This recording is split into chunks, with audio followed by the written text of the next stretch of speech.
ये टीम सतयुग और विशाल गुप्ता जी को मैं धन्यवाद देता हूं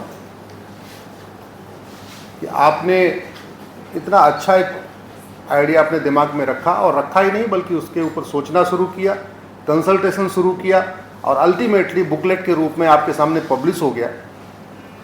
नाम भी बहुत अच्छा रखा है, सतयुग। आप में से बहुत सारे लोग सोच रहे होंगे कि सतयुग कैसे आ सकता है, आज की डेट में तो कलयुग चल रहा है। तो सवाल यह है कि कलयुग भारत में क्यों चल रहा है? ये कलयुग दुबई में क्यों नहीं है? कलयुग कुवैत में क्यों नहीं है? कलयुग ऑस्ट्रेलिया में क्यों नहीं है? कलयुग न्यूजीलैंड में क्यों नहीं है? कलयुग जर्मनी में क्यों नहीं है? कलयुग डेनमार्क में क्यों नहीं है? दुनिया के कम से कम 50 देशों में अपराध बहुत कम है, भ्रष्टाचार बहुत कम है, वहां लोग आराम से रहते हैं, ईमानदारी के साथ रहते हैं, गलत काम करने वाला जेल में रहता है, बाहर नहीं रहता। इसका मतलब वहां पे कलयुग नहीं है। तो कलयुग भारत में है क्योंकि हमारा कानून घटिया है। जहां कानून अच्छा होता है वहां कलयुग नहीं होता है, वहां सतयुग होता है।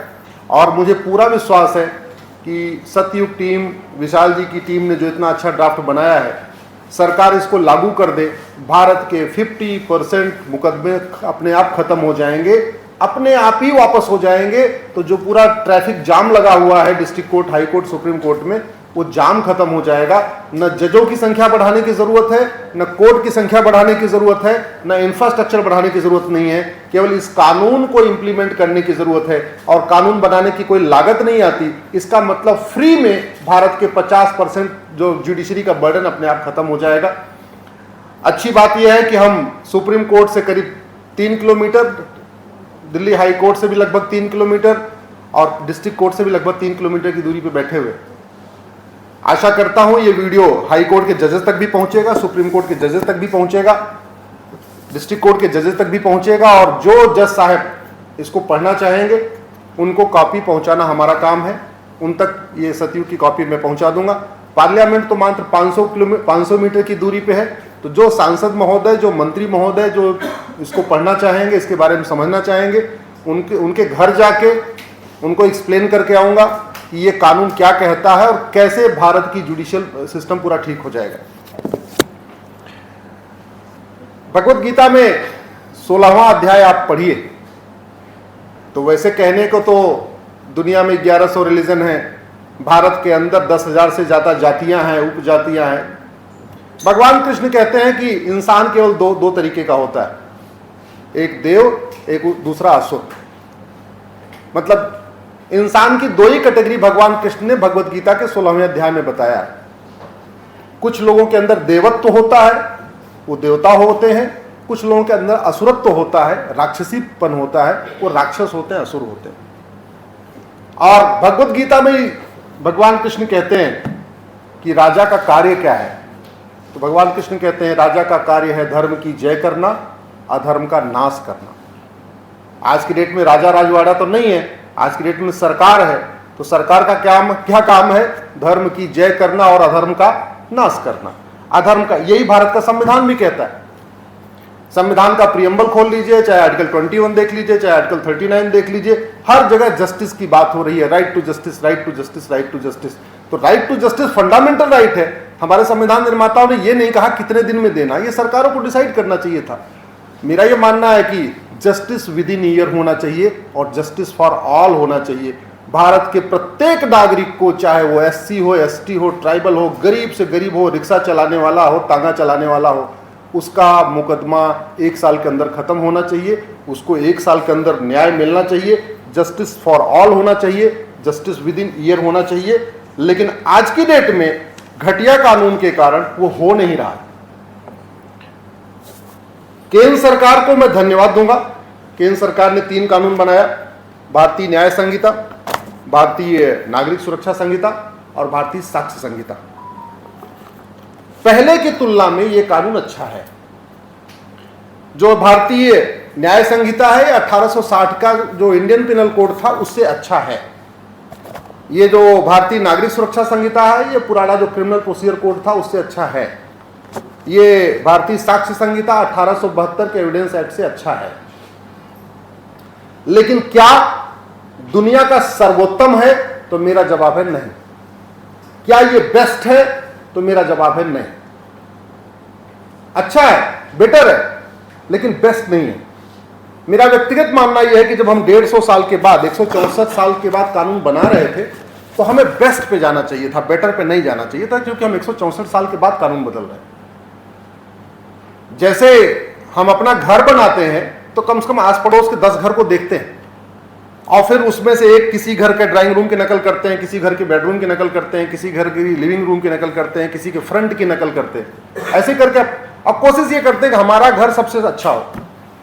ऐसे ये सरकार की भी ड्यूटी है, जब वो कोई भी कानून बना रहा है, सरकार कोई कानून बना रही है, तो पहले देख तो ले कि हमारे यहाँ हमसे बाकी जगह चल क्या रहा है, सिंगापुर में क्या चल रहा है, अमेरिका में क्या चल रहा है, फ्रांस में क्या चल रहा है।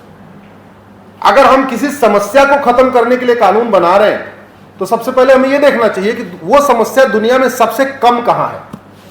उदाहरण के लिए, अगर हम नशे के खिलाफ, ड्रग को कंट्रोल करने के लिए कानून बना रहे हैं, तो हमें पहले यह सर्वे कर लेना चाहिए कि दुनिया में सबसे कम ड्रग स्मगलिंग कहां होती है। तो आपको पता चल जाएगा दुनिया में सबसे कम ड्रग स्मगलिंग सिंगापुर में होती है। तो सिंगापुर वाले कानून की कॉपी पेस्ट मार दीजिए, नकल कर लीजिए, क्या दिक्कत है। कानून नकल करने में कोई बुराई नहीं। अगर आप ये देख रहे हैं कि दुनिया में सबसे कम घुसपैठ कहां होती है, घुसपैठिए सबसे कम कहां जाते हैं, तो देख लीजिए चीन में कोई अवैध रूप से घुसपैठ करता नहीं, नॉट ए सिंगल वन, तो चीन वाला कानून ले लीजिए। अगर आप देख रहे हैं कि नहीं दुनिया में सबसे कम घूसखोरी, कमीशनखोरी, दलाली, कटमनी, तोलाबाजी कहां है, तो आप डेनमार्क को ले लीजिए, न्यूजीलैंड उठाकर देख लीजिए, तो वहां के कानून ले लीजिए।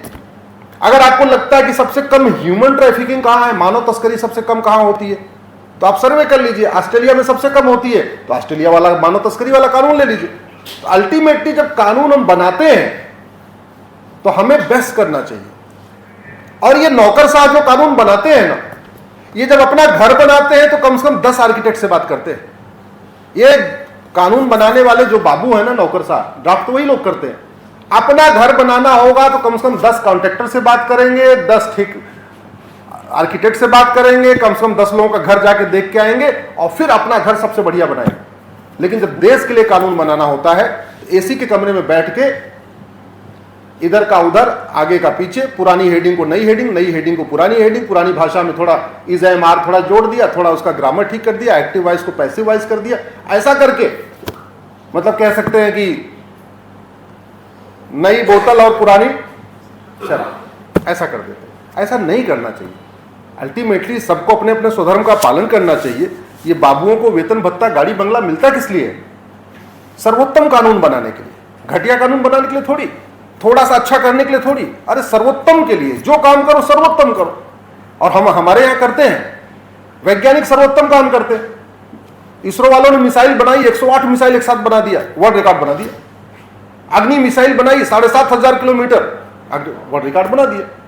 तो जैसे वैज्ञानिक वर्ल्ड रिकॉर्ड बनाने के लिए काम करते हैं, सर्वोत्तम काम करते हैं, सर्वोत्तम मिसाइल, सर्वोत्तम सैटेलाइट, हर चीज, ऐसे कानून भी अपना सर्वोत्तम होना चाहिए। क्योंकि भारत में कानून का राज है और कानून अच्छा होगा तभी राज अच्छा होगा। कानून घटिया होगा तो राज घटिया होगा। डॉक्टर बदलने से बीमारी ठीक नहीं होती है, बीमारी ठीक होती है दवाई बदलने से। ऐसे शासक बदलने से भ्रष्टाचार अपराध खत्म नहीं होता। भ्रष्टाचार अपराध खत्म होता है कानून बदलने से। कानून अच्छा हो जाएगा, सब बढ़िया चलता रहेगा। विशाल जी कई देशों में काम कर चुके हैं, ऑस्ट्रेलिया में काम कर चुके हैं, अमेरिका में भी काम कर चुके हैं। देखने में ये आपको 25 साल के लग रहे हैं, वैसे 25 साल है नहीं, ये असली उम्र मैं भी नहीं बताऊंगा। काफी इनकी उम्र हो चुकी है, 25 साल का तो इनको अनुभव है। अब आप सोच सकते हैं इनकी उम्र कितनी होगी। हमारे देश में मैं आपको कुछ एग्जांपल बताता हूं कि मैं कुछ ऐसे ट्विटर के ट्रेंड बताता हूं जो बहुत, जिसपे 2-2, 3-3 लाख ट्वीट हुए, या कुछ ऐसी घटनाएं बता रहा हूं जिसमें पूरे देश में उबाल आया। जैसे राजू की हत्या हुई, कृष्णा की हुई, शिवम की हुई, बादल की हुई, नीलेश की हुई, कमलेश की हुई, गंगाराम यहीं दिल्ली में, डॉक्टर नारंग दिल्ली में, रतनलाल इंस्पेक्टर थे, दिल्ली दंगों में मारे गए थे, अभिजीत, रामलिंगम, रिंकू शर्मा, ध्रुव त्यागी, चंदन गुप्ता, बंधु प्रकाश, रचित जाट, प्रियंका रेड्डी, अंकित शर्मा, दिलवर नेगी, हिना तलरेजा, ट्विंकल शर्मा, किशन भरवाड़, अंकित सक्सेना, कमलेश तिवारी, निकिता राजपूत, कन्हैया लाल, उमेश कोल्हे।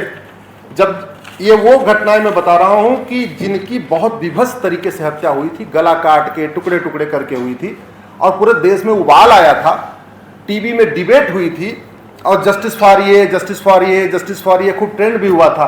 लेकिन इनके परिवार को जस्टिस आज तक मिला नहीं। क्यों? क्योंकि कानून हमारा घटिया है। अब मैं आपको कुछ ऐसी घटनाएं बता रहा हूं जो हमारी बेटियां या तो फ्रिज में मिली और या तो सूटकेस के अंदर मिली। नाम है उर्वी वैष्णव, मानसी दीक्षित, रूबी कुमारी, ममता देवी, रूपता पहाड़ी, अंजलि आर्या, ममता बिष्ट, निधि पासवान, अदिति, आद्या, अमृता, अभिलाषा, भावना, बीना, दीपा, छवि, दृष्टि, इशिका, एकता, लक्षिता, रिया, नीना, कनिषा, हर्षिता। ये सारी वो बेटियां हैं जो या तो फ्रिज में पाई गई 15 टुकड़े 20 टुकड़े के बाद, और या तो अटैची में पाई गई। इनके परिवार को भी आज तक न्याय नहीं मिला। मैं वो घटनाएं बता रहा हूं जिसपे नेशनल लेवल पे डिबेट हुई है, खूब चर्चा हुई है, खूब वीडियो वायरल हुए हैं, और वीडियो वायरल के बाद नेताओं ने इनके घर जाके आवागमन भी किया है, वहां पे अपना खूब फोटो भी खिंचवाई गई उनके परिवार के साथ, लेकिन उसके बाद अभी तक कुछ हुआ नहीं। चाहे आप अगर आपको लेटेस्ट याद होगा तो कन्हैया लाल की याद होगी, उदयपुर वाले की, सर्तन से जुदा हुआ था। उमेश कोल्हे की आपको याद होगा। ऐसे रोज होती रहती है। या दिल्ली में हुआ था वो जो 55 टुकड़े हुए थे, क्या नाम था उसका, श्रद्धा वालकर। ठीक है, तो अगले 10-15 साल तक कुछ होने वाला नहीं है, मामला सुप्रीम कोर्ट तक जाएगा। ये या भारत को आप उठा के देख लीजिए, 800 जिले हैं, 6000 तहसीलें हैं। 6000 तहसीलों में कोई एक तहसील बता दीजिए जहां घूसखोरी, कमीशन खोरी नहीं होती हो, दलाली नहीं होती हो, कटमनी नहीं होती हो, तोलाबाजी नहीं होती। 800 जिलों में से कोई एक जिला बता दीजिए जहां पे मिलावटखोरी हो रही हो, नशा तस्करी न हो रही हो, मानव तस्करी न होती हो, हथियार तस्करी न होती हो, हवालाबाजी न होती हो, कबूतरबाजी न होती हो। आप भारत का कोई एक राज्य बता दीजिए जहां अलगाववाद, कट्टरवाद फल फूल नहीं रहा, जहां बढ़ नहीं रहा है। सवाल यह है कि जो समस्या भारत में है वो बाहर क्यों नहीं है। बाकी तो छोड़िए, इस देश में कानून इतना घटिया है कि प्रधानमंत्री का भी फर्जी वीडियो वायरल हो जाता है। इस देश का कानून इतना घटिया है, लोगों को खौफ नहीं है कि गृह मंत्री का फर्जी वीडियो वायरल हो जाता है। इस चुनाव के पहले 25 फर्जी वीडियो वायरल हुए, उसकी मैं एक आपको लिस्ट बताता हूं। अमित शाह जी का आरक्षण के खिलाफ फर्जी वीडियो वायरल हुआ, अरुण गोविल का दलित के घर खाना न खाने का फर्जी वीडियो वायरल हुआ, बीजेपी नेताओं का SC ST को पीटने का फर्जी वीडियो वायरल हुआ, पीएम मोदी, प्रधानमंत्री मोदी जी का संविधान खत्म करने और मनुस्मृति लागू करने का फर्जी वीडियो वायरल हुआ, किरोड़ीलाल मीणा जी का वीडियो वायरल हुआ कि 400 पार हो जाएगा, आरक्षण खत्म हो जाएगा। इसी तरीके से अखिलेश यादव जी का फर्जी वीडियो वायरल हुआ कि वो मंदिर में गए हैं तो मंदिर धोया जा रहा है। भागवत जी का फर्जी वीडियो वायरल हुआ। मराठा समुदाय के खिलाफ एक फर्जी वीडियो वायरल हुआ। ठाकुरों को गाली देने का फर्जी वीडियो वायरल हुआ। ब्राह्मणों को योगी जी ब्राह्मणों को गाली दे रहे हैं, ऐसा एक फर्जी वीडियो वायरल हुआ। सिखों को, प्रधानमंत्री सिखों का अपमान कर रहे हैं, ऐसा एक फर्जी वीडियो वायरल हुआ। ऐसे करके 25 फर्जी वीडियो मार्च से जून के बीच में वायरल हुए हैं, जिसमें गृह मंत्री का फर्जी वीडियो है, प्रधानमंत्री का फर्जी वीडियो है, उत्तर प्रदेश के मुख्यमंत्री का फर्जी वीडियो है। अभी जजों का पता नहीं, हमें तो दिखा नहीं, लेकिन हम मुख्यमंत्री, प्रधानमंत्री के फर्जी वीडियो वायरल हुए। अच्छा, आपने सुना ये जितने फर्जी वीडियो वायरल किए किसी की सजा हुई क्या? किसी को कुछ हुआ क्या? नहीं हुआ। तो हमारे देश में शिकायत तो हो जाती है, मुकदमा भी हो जाए, FIR भी हो जाती है, जांच भी हो जाती है, ये सब होता है, ये हमें सुनाई भी पड़ता है। किसी को सजा मिलती है क्या? थूकने का, पेशाब करने का, लैट्रिन करने का खाने में फर्जी वीडियो आता है, FIR हो जाता है, जांच हो जाती है। किसी थूकने पेशाब करने वाले को आपने सुना क्या किसी को सजा हुई हो 10-20 साल की? नहीं। क्यों? क्योंकि कानून घटिया है। 70,000 करोड़ का कॉमनवेल्थ घोटाला हुआ, 1,76,000 करोड़ का 2G घोटाला हुआ, 1,86,000 करोड़ का कोयला घोटाला हुआ, Telgi scam 25,000 crore, Satyam scam 25,000 crore, IPS scam, Bofors scam, Harshad Mehta scam, Hasan Ali scam, Sahara scam, Choksi scam, चारा घोटाला, खाद घोटाला, यूरिया घोटाला, दाल घोटाला, अगस्ता घोटाला, नेशनल हेराल्ड घोटाला, चावल घोटाला, दाल घोटाला, PNB घोटाला, नारदा घोटाला, शारदा घोटाला, किताब घोटाला, पेन घोटाला, घोटाला ही घोटाला। आज तक किसी को सजा हुई क्या? किसी को आजीवन कारावास, फांसी हुई क्या? नहीं। उसका बहुत मूल कारण है कि हमारा कानून घटिया है, और सबसे बड़ी बात ये कि भारत में झूठ बोलना पाप तो है, लेकिन झूठ बोलना अपराध नहीं। दुनिया के जिन देशों में झूठ बोलना गंभीर अपराध है, वहां पे सतयुग है, और भारत में चूंकि झूठ बोलना पाप तो है, लेकिन झूठ बोलना अपराध नहीं है, इसलिए भारत में कलयुग है। भारत में श्री राम ने जन्म लिया, भगवान श्री कृष्ण ने जन्म लिया, भगवान महावीर ने जन्म लिया, गौतम बुद्ध ने जन्म लिया, शंकराचार्य जी ने जन्म लिया, विवेकानंद जी ने जन्म, ऐसे एक से बढ़कर एक पुण्य आत्मा महापुरुष जन्म लिए। लेकिन भारत में भ्रष्टाचार अपराध चरम पे है। दुबई में, अमेरिका में, सिंगापुर में, जापान में न किसी महापुरुष ने जन्म लिया, न वहाँ कोई इतना विद्वान पैदा हुआ। इसके बाद भी वहाँ पे सतयुग चल रहा है और भारत में भी सतयुग आ सकता है, सतयुग लाने में कोई दिक्कत नहीं है। मैं भारतीय नागरिक संहिता देख रहा था। भारतीय नागरिक संहिता का चैप्टर 9 इलेक्शन से रिलेटेड इसमें अपराध है कि मतलब अगर आप फर्जी एफिडेविट दे देते हैं या फर्जी आप जो है इलेक्शन में आप ब्राइबरी करते हैं, इलेक्शन में आप अनड्यू इन्फ्लुएंस करते हैं, इलेक्शन में आप पर्सोनेशन करते हैं, इलेक्शन में आप फॉल्स स्टेटमेंट देते हैं, फर्जी भाषण, फर्जी वादे, खटाखट इस टाइप का, ठीक है, इलीगल पेमेंट करते हैं, अपना इलेक्शन का अकाउंट ठीक से नहीं मेंटेन करते हैं, तो आपको मैक्सिमम 1 साल की सजा होगी, मैक्सिमम, और या जुर्माना होगा। जुर्माना कितना होगा वो इसमें लिखा नहीं है, तो इसका मतलब जज साहब चाहे 1000 रुपए का जुर्माना लगा के आपको फ्री कर सकते हैं, क्योंकि ये नहीं लिखा हुआ है 1 ईयर से इंप्रिजनमेंट प्लस, ऐसा नहीं है, आइदर आर है कि या तो मैक्सिमम 1 साल की सजा या जुर्माना, और जुर्माना कितना वो भी नहीं लिखा है। तो जज साहब की इच्छा वो 500 रुपए जुर्माना लगा दे या 1000 रुपए लगा दे, जितना भी लगाना चाहे लगा दे। और दुख की बात यह है कि जो पुराना वाला आईपीसी था उसमें भी इतना ही सजा थी और इतना ही अपराध था। जो 1860 वाले में भी इतना ही था, और ये 2023 में जो बन के आया चैप्टर 9 जो ऑफेंस रिलेटिंग टू इलेक्शन है।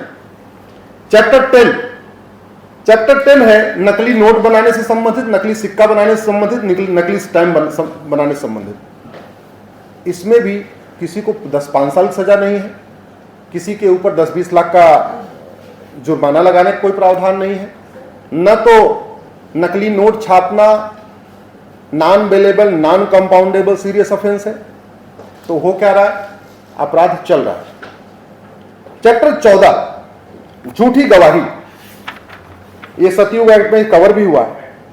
चैप्टर 14 में आप झूठी गवाही दीजिए, एविडेंस को फैब्रिकेट कर दीजिए, तोड़ मरोड़ लीजिए, गवाह जो गवाही देता है उसको धमकी दे दीजिए, ठीक है, फॉल्स सिग्नेचर बना लीजिए गवाह का, कुछ भी कर लीजिए, फॉल्स पर्सोनेशन कर लीजिए, फ्रॉडलेंट रिमूवल कर लीजिए। ये भी न तो नॉन बेलेबल है, न नॉन कंपाउंडेबल है, न सीरियस ऑफेंस है। तो इसलिए झूठी गवाही, झूठा मुकदमा भी चल रहा है। आपका चैप्टर 15 संबंधित है नकली दवा बेचने, मिलावट करने, दूध घी में मिलावट करना, नकली दवाई बेचना, ऐसे काम करना जिससे स्वास्थ्य खराब होता है। हवा में कोई जहरीला सामान छोड़ देना कि हवा में जहर फैल जाए, या अश्लीलता फैलाना, अश्लील किताब छापना, ये सब चैप्टर 15 है। दुर्भाग्यवश ये भी न तो नॉन बेलेबल है, न नॉन कंपाउंडेबल है, और न तो सीरियस ऑफेंस है। Chapter 16 offence relating to religion, ये पुराने वाले में भी था, पुराने वाले में चैप्टर 15 था, आपकी बार ये चैप्टर 16 है नए वाले में। और ताजुब है, धार्मिक भावना आहत करना तो अपराध है, लेकिन धर्मांतरण कराना अपराध नहीं। मतलब किसी के बारे में कुछ कह देना तो क्राइम है, लेकिन उसको झूठ बोल के, लालच दे के, धोखा दे के, उसको ब्रेन वॉश करके, उसको किसी और लालच दे के, उसको चंगाई सभा में बुला के उसको कह देना कि भैया नपुंसकता ठीक हो जाएगी, बाचपन ठीक हो जाएगा, गरीबी ठीक हो जाएगी, फलाना ठीक हो जाएगा, ऐसा झूठ बोल के उसको कन्वर्ट कर देना, यह अपराध नहीं है। धार्मिक भावना आहत करना अपराध है। इस सेम लैंग्वेज है जो 1860 वाले इंडियन पिनल कोड में था, बस इतना अंतर है, ऑफेंस रिलेटिंग टू रिलीजन पहले चैप्टर 15 था, अभी चैप्टर 16 हो गया। ऑफेंस अगेंस्ट प्रॉपर्टी, इसमें है कि चोरी, धोखाधड़ी, चेन स्नैचिंग, एक्सटॉर्शन, रॉबरी, डकैती, इसमें भी 10-20 लाख का न तो प्रावधान है कि उसके ऊपर जुर्माना लगाया जाए और न तो उसके ऊपर है। तो करना क्या पड़ेगा? सबसे पहले सतयुग एक्ट में जो सजेस्ट किया है, परजरी को हमें एक सीरियस ऑफेंस डिक्लेयर करना पड़ेगा। जिन देशों में सतयुग है वहां पे एक बड़ी अच्छी डॉक्ट्रिन है। वहां यह सिद्धांत है कि अपराध दो तरीके के होते हैं, एक होता है पैसे के लिए किया गया अपराध, एक होता है सामान्य अपराध। भाई चोरी किस लिए करते हैं? पैसा के लिए। डकैती पैसा के लिए। एक्सटॉर्शन पैसे के लिए, ठीक है। चेन स्नैचिंग पैसे के लिए। घूसखोरी जमाखोरी पैसे के लिए। उनका यह कहना है कि जो अपराध पैसे के लिए किया जाता है यह प्लान्ड होता है, अनप्लान्ड नहीं होता कि एकाएक जा रहे थे और मन किया चल घूस ले लें। ऐसा नहीं होता। ऐसा नहीं होता कि जा रहे थे एकाएक हमने जो है वो दूध में मिलावट कर दिया। नहीं, प्लान करके होता है, सोच समझ के होता है। जो प्लान्ड क्राइम होता है उसमें कम से कम 5 साल की सजा होनी चाहिए, कम से कम 10 लाख रुपए का जुर्माना होना चाहिए। मेरा भी मानना है आज के जमाने में।